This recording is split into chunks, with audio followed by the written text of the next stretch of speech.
Today, my friends, I have for you a TH10 Queen Charge Lalo Attack Strategy guide. Now, we're going to be going over how you guys can use this with 3 different ways, which is going to be either with just jump, wall breakers and jump, or quad quake. So those are going to be the 3 examples we have here for you guys. Those are the 3 most viable ones. Now, you can also probably use a wall wrecker as well, but I don't typically see that a lot, and it's definitely much more base dependent than if you're just using either jump, quad quake, or wall breakers and jump.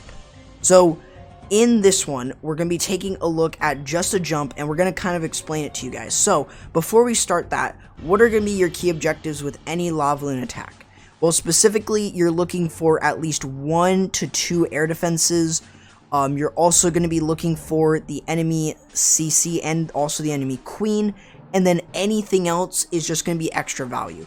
If you can get at least 1 air defense, and you can also get the enemy CC and queen, that's good value.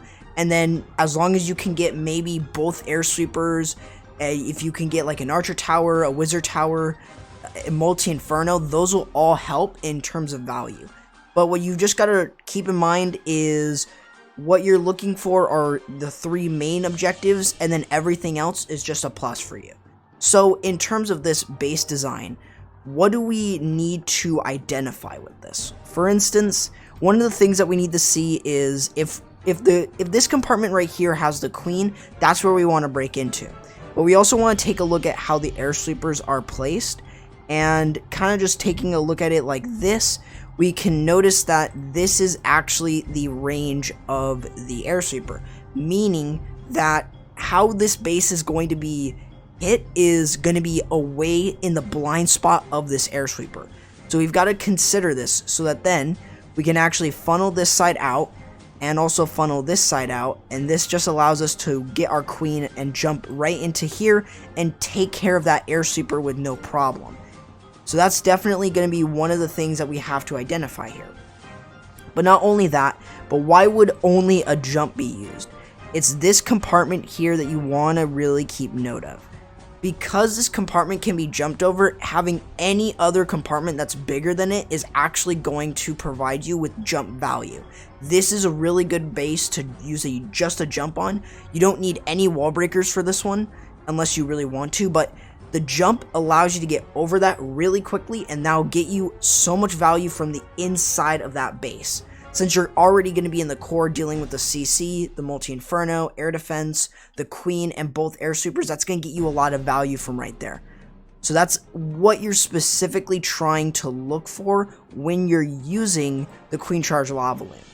So from what we can tell, we want to really start with the funnel. So this is specifically going to be using the king to close off the other side of the funnel. Make sure though that he's away from any defenses at first, so that then if you're placing it by the if you're placing him by the queen, make sure that he's not being targeted almost instantly, so that then he's not going to steal the healers. The other part of it is just going to be using the baby dragon to set the other side of the funnel. It's a great way to set a funnel, especially since a baby dragon has that tantrum ability, and it can be very, very useful. If we notice from what he's going to be doing, he's going to be dealing with the CC, but he's also trying to keep that queen alive by just using that rage spell over the queen and the healers. This will then offer him a lot more value, and he will be able to keep his queen alive as he goes through those 2. Now remember that you are going to be bringing about 3 rage spells with this army, so what you really, or with this attack strategy, so what you really want to try and do is bring those 3 rage spells to keep the queen alive, to deal with the CC, and to deal with the queen. Those are going to be your 3 main parts of this. It's going to be give or take depending on how many you're going to need to use. Sometimes you'll need to use all 3, sometimes you won't. But also you really want to try and make sure that you're using that poison spell over the CC to kill it. Especially if it's a Lava Hound CC where a loon is usually in there as well. If it's archers, it's not too big of a deal. Just save your poison for when the lava pups spawn. And that's what you want to do. Let's pause it right here and let's talk to you about how you guys can really do your lava loon portion. So, down on the bottom, you're going to see the number of loons per defense in order to one-shot it. This is just for every defense. You will need to place down a couple more if you're going into the base For instance, if we take a look at the bomb tower and the expo, this is going to need more. So if we're going from Tesla to bomb tower to expo, we're going to need a couple more loons to be paired with that. Since expos take around 5, you might need about 5 or even 6 loons in that group. But sometimes you may also have a couple loons from a group go in with it, so you may only want to drop in like about 4 or 5 so that then it can take it out in one shot. That's what you need to think about when you guys are using the lava loon portion with this. Now, this is a great example of that queen walk actually getting a lot of value and helping create the funnel for the lava loon. This way, now the lava loon portion just has this backside area to clear out. It's huge value, and it really allows the lava loon portion, and it allows you to know where to place your spells in.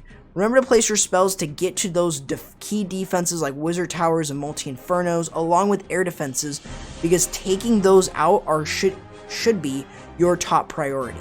You want to try and make sure to get them out of the way as quick as possible. So usually using your hastes over those defenses that are extremely important to take out, like expos, wizard towers, multi-infernos, and air defenses, those are all going to be huge. Whether you're being pushed back by an air sweeper, just make sure that you're going to use the haste to take out that archer tower, the air sweeper, as fast as possible. So let's go ahead and take a look at another example with this attack. So on this base design here, we see that there is a little bit of a different army composition, and we can tell that this is using wall breakers and jump. But before we actually show you guys and kind of talk about the base identification, the specific thing with wall breakers in this is it's going to be very dependent on the number of compartments in terms of your entry point. Another thing that we need to consider with this one is how the air sweepers are pointing. They're going to be pointing roughly like this. So they're pointing in these two areas. They're not that, close together, like in terms of the radius, but in terms of how they're pointed, that's where they're pointing to, which means that we are going to have to fight it just a little bit. But the good news is all the air defenses are actually towards the top of the base. That actually kind of gives us a little bit of relief. But not only this, but we also want to really consider where is the best possible area to wall break. Well, if we wall break here, you're going to need to take more wall breakers and possibly a freeze to deal with that. The other thing is, if we go ahead and use a wall breaker here, we don't have to use that many because that compartment is a little bit bigger. If there were multiple compartments like this, you would need to bring more wall breakers, since you want to try and break in not to that first layer, but into that second layer. Since this is literally just 2 layers, this allows you to use just a couple wall breakers and a jump to get right into the core. This then gives you access to expos. It gives you actually all 3 expos. It gives you access to both multi-infernos, and it also gives you access to 2 air defenses. That is something that you really want to try and take a look at when you're using a Queen Charge Lalo, especially when you're using wall breakers and jump. Now, you can bring about maybe 7-10 wall breakers, but it's going to be very dependent on the base design and how many compartments you want to break into, especially with the Queen Charge. One last thing before we actually start playing this. I want to give you guys sort of the idea of a test wall breaker. A test wall breaker should be used to test any areas of possible bomb spots or even giant bomb spots, so that you really want to try and be careful with this. You don't want to send all of them straight in. This could all be an area specifically for traps or even Tesla that could potentially take out your wall breakers. So you got to really keep this in mind and take a look at the base before you start doing that, and then use a test wall breaker, since you never know where those small bombs or even giant bombs or Teslas are at. So you've got to consider this and just be very knowledgeable of this. Notice that there aren't any small bombs there. There was a Tesla, but that's about it. You can now send in everything as you drive in, making sure that everything is being tanked for. Now, one of the things here is that the king went into the base. Sometimes this may happen, but the good news is most of the time, if your king is further away from the actual attack, or from your queen walk, then you can actually deal with the king just going in and maybe even getting some sort of value without stealing the healers. Now you can see from this CC is it's a little bit different than what you guys have seen before. Instead of it being a Lava Hound CC, it's a Golem CC. So that's a little bit different. So you saw a Golem and a Loon. Sometimes that's pretty good, especially dealing with attacks like Miners. But with this, dealing with it with a Queen Charge Lalo, it really isn't going to stop it all too much. We notice that we're using all of our rage spells, or at least most of our rage spells, to get it through. Another thing that you may notice with this army composition is no haste spells. Why are there no hastes? Well, specifically, a large portion of the rest of the base is up here. Especially with our queen entering into the base, we wanted to make everything. We threw it all in with the queen charge so that then we could get as much of the base down as possible where we didn't have to use any of our spells on the back end of the base. That is what you really want to try and take a look at. So if you are going all in with your queen charge, don't bring any spells for your lava. This is actually going to be a very difficult thing to master because, again, Lava Loon, you typically bring spells for your Lava Loon portion. So in certain cases, this is where you wouldn't. This is going to be very tough to master, and I highly encourage that you guys actually try something like this in FCs. I understand that it's not the same, but continue to practice with your clanmates, continue to practice in your random spins. You may not get 3 stars every time, but try to look at your fails and say, alright, how can I improve with this? And this type is going to be fairly difficult to use. However, you can actually take something like this, even if you're going to be using a couple spells with this. You can learn the Queen Charge Lalo very, very easily. Now let's show you guys one last example with Quad Quake this time. In this final base design right here, the first thing that we notice is there is a Quad Quake within the army composition. When is a Quad Quake viable with a Queen Charge Lalo? Well, the specific thing is, if you can break into the base to get as much value as possible, 2 air defenses, the CC, the Queen, and anything else like Wizard Towers, Expos, Infernos, they're not all necessary, but specifically with this, what you really want to keep in mind is, if you see a symmetrical base design like this base, we cut it in half right here, pretty symmetrical. So, the good news here, there's some good news. A majority of this is going to be just letting your queen walk. It does not matter which way. You would be tempted to go here, but it doesn't matter. Just let your queen walk if the base is symmetrical. The next thing that you want to consider is, when is a quad quake pretty solid to use? When there is a compartment like this or anything smaller, use a quad quake. Don't use a quad quake if there's anything bigger than a 9x9 compartment. For instance, like ring bases, don't use it on ring bases. It is not viable since it's so open. You can just use wall breakers or even a jump or even the wall wrecker to get into the base. It might even be better to use the wall breaker since usually ring bases have an anti 2-star design. So a wall wrecker actually isn't a bad idea at all, and it won't steal your healers. One of the biggest things with this as well, with a quad quake, is you really want to try and get as much value from it. So you could probably either use it right here, you can use it in like an area like right here, like I said. This is or about here, but this is a type of compartment that I probably wouldn't use it on, since, well, you're just gonna be opening up this area here, and that's about it. You're not gonna be opening up the core of the base from there.